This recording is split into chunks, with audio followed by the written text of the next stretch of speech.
It's no secret that Prince Harry and Prince William currently have a rift. According to some royal experts, the two brothers, who were once close, have been growing apart for years now.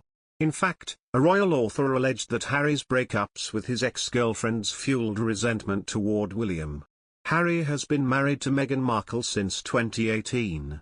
However, before he settled down with his current wife, Harry had two serious relationships that were followed by the media. From 2004 to 2010, Harry was in an on and off relationship with Chelsy Davy. Then, from 2012 to 2014, Harry dated Cressida Bonas. Both of these relationships ended reportedly because Davy and Bonas could not stand the attention that came with dating Harry. For example, Davy said in 2016 it was so full-on, crazy and scary and uncomfortable. I found it very difficult when it was bad. I couldn't cope. I was trying to be a normal kid and it was horrible.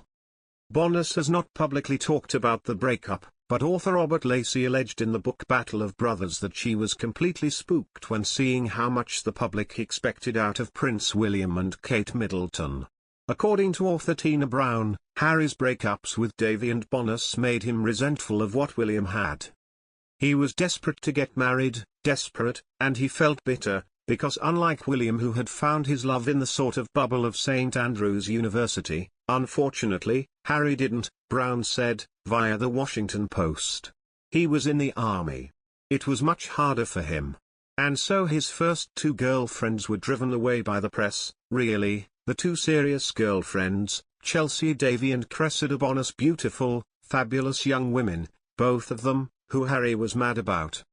Brown continued, I mean, he could have easily married either of them, and it was thought that he might.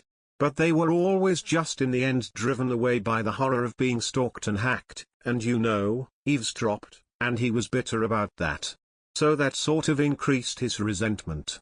He felt he was getting all the bad things about being royal without the upside that William got. William has always been the heir to the throne, while Harry is merely thought of as a spare. However, according to Brown, Harry did not accept this and wanted to be equal to his older brother. He felt that he'd always been raised with William as equals, essentially, by Diana, Brown said. And the difference is, how Andrew and Charles had about a 10-year age gap between them. Andrew never really saw himself as sort of Charles's peer in that sense.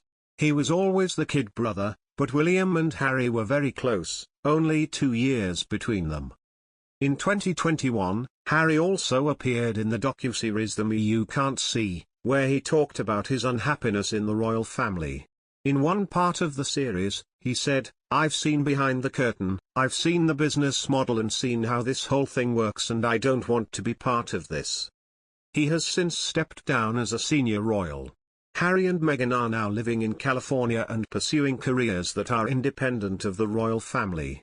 Before tying the knot with Meghan, Harry reportedly had a conversation with Davy, who remains his longest partner. It was their final call, a parting call in which they both acknowledged Harry was moving on, a source told Vanity Fair. Chelsy was quite emotional about it all, she was in tears and almost didn't go to the wedding. In the end, she went and promised Harry she wouldn't try and gatecrash the party.